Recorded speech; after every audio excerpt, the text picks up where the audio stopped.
Hey guys, welcome to Smack Talk Wrestling Reviews. I am your host Boise, and this is SmackDown Live Review. The McMahon family shakeup is continuing on SmackDown. We have a new face join the SmackDown main roster permanently, and who will grab these fresh new opportunities? Who will grab those brass rings and pull them down? This and much more. This is SmackDown Live Review. Let's hit the music.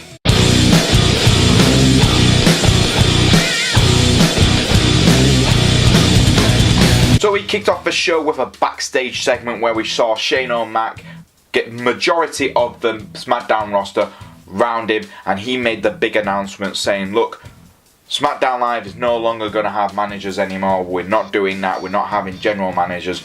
No more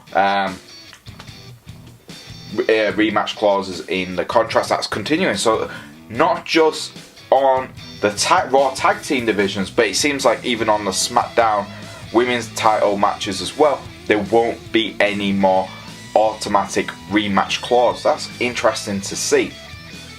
The biggest announcement was Paige will no longer be the general manager of SmackDown Live. She still has a role in the company, as Shane says, but it's a different role, and we will still see her on SmackDown Live. Well, that's good, but I'm a little bit disappointed. I think Paige was a good general manager on SmackDown. She did a fantastic job replacing Bryan, who was very much liked. He was one of the most favourite GMs from SmackDown history, and I think Paige has done a fantastic job continuing that. But we'll have to wait and see. This big shake-up, as the McMahon say, is their big thing. They told the SmackDown roster, look, you guys need to grab those brass rings, not just pull them down, but pull everything connected to those rings. Get your opportunities.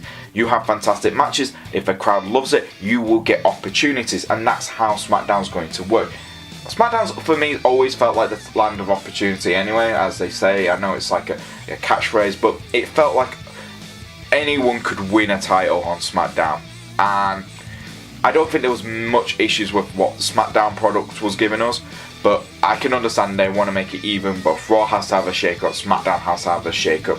But if I'm going to give this, open segment a grade, I'm going to give it a 6 out of 10. It could have been a 7. Shane's promo was really good, but just taking Paige out of general manager for me just feels not like a step forward, it feels like a step back. Next up we had the woman, Becky Lynch, come out, and she cut a bloody brilliant promo. She said, look, I'm not going to stand backstage and listen to corporate. I'm going to come out and talk to people who are truly in charge, the WWE Universe. And that's what she did, and the crowd loved it. Becky is, for me, is the main eventer. She's the woman, she's the man you go and see for SmackDown Live. She's the package you want to see. She cut a fantastic promo. Charlotte Flair comes out. These two have a great back and forth promo, blaming Ronda Rousey for both of each other's defeats at TLC. Asuka comes out. She comes out stating both of them lost to her. Becky calls Asuka a paper champion because if Ronda Rousey hadn't got involved, Becky would have been champion. Charlotte disagrees. She does agree that Asuka is a paper champion, but she would have been an 8-time champion if Ronda hadn't got involved. All three women are bickering. Vince McMahon surprisingly comes out and he states, look, you lost because it was a TLC match. Anything can happen. Ronda Rousey got involved. You two lost. Asuka won. She is our women's champion. Asuka, if you're a true champion, you will have to fight for your title tonight, and I'm going to give an opportunity to any SmackDown women wrestler. Who comes out? None other than Asuka's tag team partner, Naomi. And she goes, look, I haven't had an opportunity since last year. I think I deserve an opportunity. I think I deserve this time, and I completely agree. Vince McMahon agreed as well, and he made it official. We will see Asuka versus Naomi next on SmackDown Live. So I'm going to give the promos themselves, I'm going to give it a 6 out of 10. Very chaotic with all three women in the ring, but Vince McMahon's surprise entrance. You know what's great? No, I'm going to give it a 7 because Vince is was advertised for Raw, not SmackDown. Him coming out and making these changes really, really did excite the match, and the crowd just went crazy. It's like Vince McMahon is the messiah when he comes out. The crowd, he's the biggest heel. I'm programmed to boo Vince McMahon, yet I like happy, nice Vince McMahon. It's weird, but yeah, I'm going to definitely give this a 7 out of 10. Good opportunities. It's good mix up, and Naomi and Asuka are tag team partners as well, so it could be interesting to see how that goes. This moved us on to the SmackDown Women's Championship match, where we saw Asuka defend her title against Naomi, her tag team partner. Becky Lynch and Charlotte Flair were watching on from the sides. This was a bloody good match. It lasted longer than I was expecting, which was great. It really highlighted Naomi as being a real main eventer herself.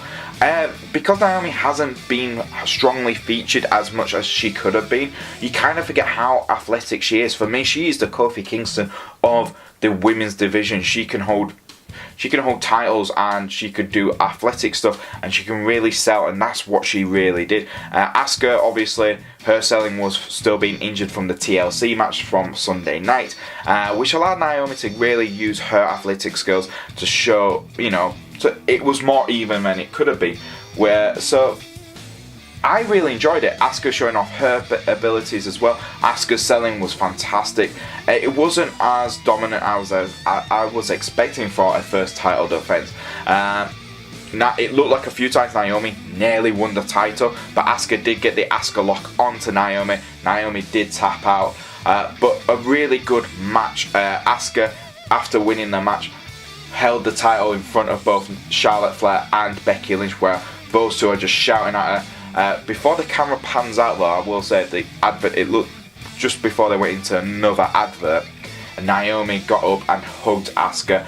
Good to see that these two are still friends. If you didn't see that, it's because it cut out quite soon before they got to hug, but I saw some footage and they did hug and they went backstage together. I'm going to give this match, I'm going to give it a 7 out of 10 because Naomi was really good in this match. She really came off a promo from the start to the match itself. She really impressed me with her high-fly moves.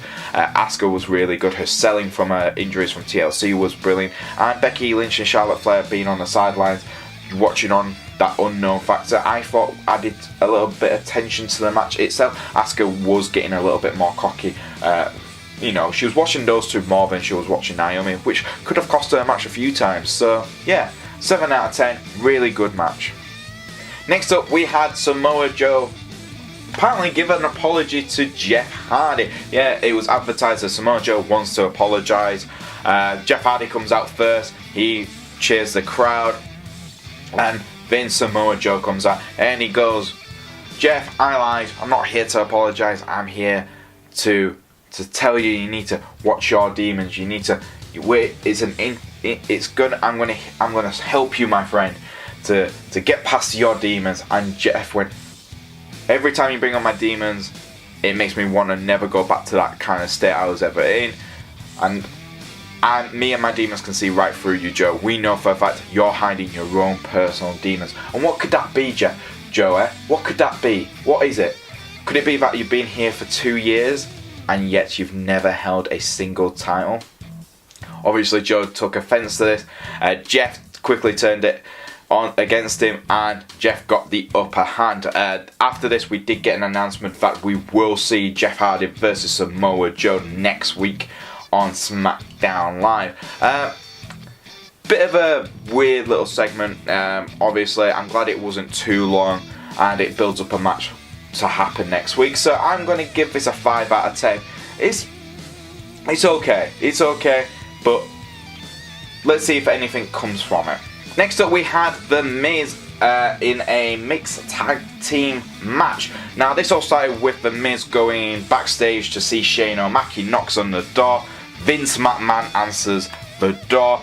Shane goes, "Is Shane in?" And Vince goes, "Shane's not coming out to play." Then The Miz asks for Vince's, pretty much blessing for him and Shane to become tag teams. Really weird. I love that they give The Miz these kind of things, and he just goes, "Right, I've got to do this with Shane. Right, okay, no problem. I can still make this the best part of SmackDown." And he does. He always makes it. he's probably given these scripts and these concepts, and he goes, right, okay, I've got to pretend it's like a relationship, but it's not a relationship, and I've got to treat it like a relationship. Right, I'm going to do the best I can, and he always delivers, and that's brilliant. Vince just goes, I never give my blessing, but if you want to prove to me you are worthy, how you have a tag team match, and I'll pick your partner and your opponents. This turned out to be Mandy Rose as the Miz's partner, and R-Truth and Carmella, the winners of the Mixed Match Challenge, will be their opponents. R-Truth and Carmella come out. This is brilliant. The crowd just love those two as a partnership. I'm glad that the Mixed Match Challenge is over, but they're still keeping R-Truth and Carmella working together, because I think they do have great chemistry together. R-Truth's best line is, we're grateful for this opportunity against you, Miz and Maurice, and like everyone's like, but it's Mandy Rose, and he just looks really confused. I love R-Truth. His comedic styles is brilliant. The match itself was really quick. R-Truth and Carmella really didn't get to show off too much. They got a 7-second dance break, which is always good, but no, skull crushing finale from the Miz. Him and Mandy Rose won. It was like a 3-minute match, but I'm not complaining. The best bits were the backstage segment with Vince McMahon, the dance break, and R-Truth's mess ups as usual. But I'm gonna give this a 5 out of 10. It's funny, but it doesn't lead anything. Hopefully we'll get something with Shane O'Mac and The Miz. Maybe have The Miz and Shane WrestleMania. Maybe we'll have to wait and see. Next up, we had the Usos come out, and they made a challenge to the Bar, but the Bar didn't arrive. It was none other than Luke Gallows and Carl Anderson. This was great to see these two. It's been such a long time. And they said, look, we haven't been on TV for 4 months. We're here because it's a new opportunity on SmackDown. We're going to take these opportunities. And the Usos said, yeah, bring it on, man. If you can take us, bring it. And I've got to say, the match itself was better than what I was expecting. This was a really good match. Slow start at the beginning, but really when both teams started clicking, it really just shows you how good Gallows and Anderson are as a tag team. And that's the thing, because you don't get to see them too often. I think crowds do forget that these two are one of the best tag teams in the world, and they just being forgotten about. The Usos are great opponents for them, because they just can click, it seems, with any other tag team and make them look good. But Gallows and Anderson don't need to look good, they are good. It was such a back and forth match. Honestly, if the Gallows and Anderson did get the victory, it would have been a huge victory for them. But it could have gone either way, both sides. Jimmy Uso did get injured, he got his leg trapped, and that was such a great little spot in the match where he tried to do a dive out of the ring, but Anderson kicked him in the face. He got trapped in the ropes, and after we came back to the commercial break, we found out he's still injured, and that was what, oh my god, it was great. The match at the end got even more chaotic when the Bar came out. It looked like they were going to interrupt the match, but before they could even get there, Sanity turned up. Sanity, who hasn't been on TV as well for such a long time, beat the crap out of both the Usos and Gallows and Anderson. They walked past the SmackDown Tag Team Champions. Then the Bar start beating the crap out of everyone else. This just is a massive message. This new era on the SmackDown Tag Team division is, it's not just going to be the Bar, the New Day and the Usos from now on. Everyone will have an opportunity. If that is going to happen, brilliant, because Sanity are great. We know Gallows and Anderson are great. Just give them those opportunities. There's 5 real tag teams on SmackDown who could really hold the titles at any time, and no one would complain. Because of the ending of the match, I'm going to give this a 6 out of 10. It could have been a 7. The match was, screw it, no, the match was great. I'm going to give it a 7 out of 10. Entertaining, brilliant tag team match. Great chaotic ending. Just selling out this opportunity to everyone. Loved it. Last but not least, it was Daniel Bryan and Andrade Cien Almas teaming up to take on the team of AJ Styles and a new SmackDown Live roster member, Mustafa Ali.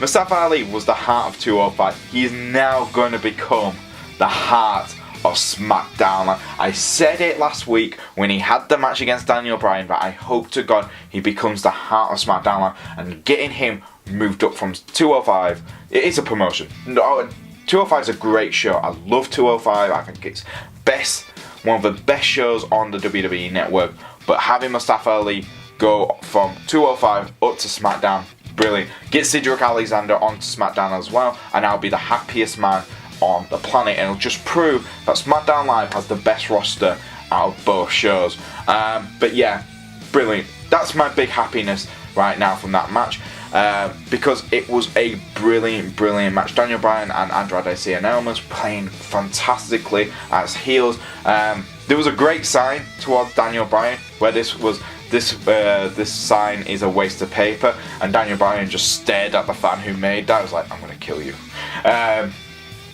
Andrade Cien Almas, brilliant, intense young talent who I think needs more and more opportunities, and him being in the main event of this week's episode of SmackDown Live is a great sign for him. AJ Styles and Daniel Bryan were not too much in the ring with each other. Mustafa Ali was in the ring the most throughout this whole match, and his selling was bloody brilliant. They kept the AJ Daniel stuff separate for majority. AJ did finally get his hands on Daniel Bryan. Now it was a hot tag. Andrade split them two up. Mustafa Ali tagged in. AJ and Mustafa Ali, AJ used a phenomenal forearm on Andrade to take him out, and then Mustafa Ali on Daniel Bryan, the current WWE champion, used the 054 to knock out and win. It was brilliant. The new guy, the guy who is 205, who is a cruiserweight, has been moved up to main event of SmackDown Live, and not just on the main event of SmackDown Live. Pinned the current WWE champion Daniel Bryan. Fantastic show. I loved every second of this main event. I think it was the best main event of the week. I think it just shows everyone, and the respect AJ Styles gave to Mustafa Ali was absolutely perfect. I'm going to give this match a 8 out of 10. Oh, it's great. 9 out of 10. I keep doing this today because SmackDown was such a good show. Everything felt fresh again. It always does feel fresher on SmackDown Live, and I think this opportunity stuff is going to work better with SmackDown Live because it's already been that for its own show. But yeah, brilliant main event. And there you go, guys. That was SmackDown Live. We also had backstage. We had Rusev challenge Shinsuke Nakamura next week to a match. Shinsuke and him both did promos backstage. Rusev's best line was, Shinsuke Nakamura looks like Sonic the Hedgehog, and I gotta give Shinsuke his best one.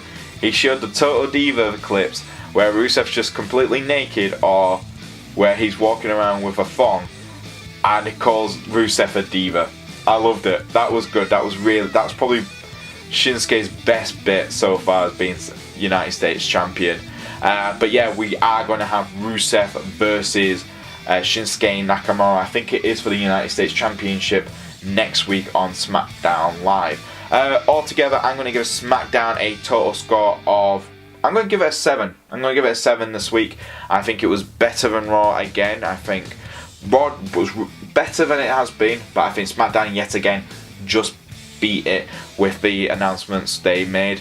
And that's it. That's it, guys. What was your favourite part of SmackDown Live this week? Leave it in the comments below. If you do like our videos, don't forget to like, subscribe, and press the bell to keep notified. And if you do like our videos, guys, don't forget to subscribe to us on Twitter. It's at Smack Talk YouTube. You can follow us on Instagram as well at Smack Talk Wrestling 2017. If you want to follow me on Twitter, you can do it at Boise88. And I'll see you guys next time on Smack Talk Wrestling Reviews.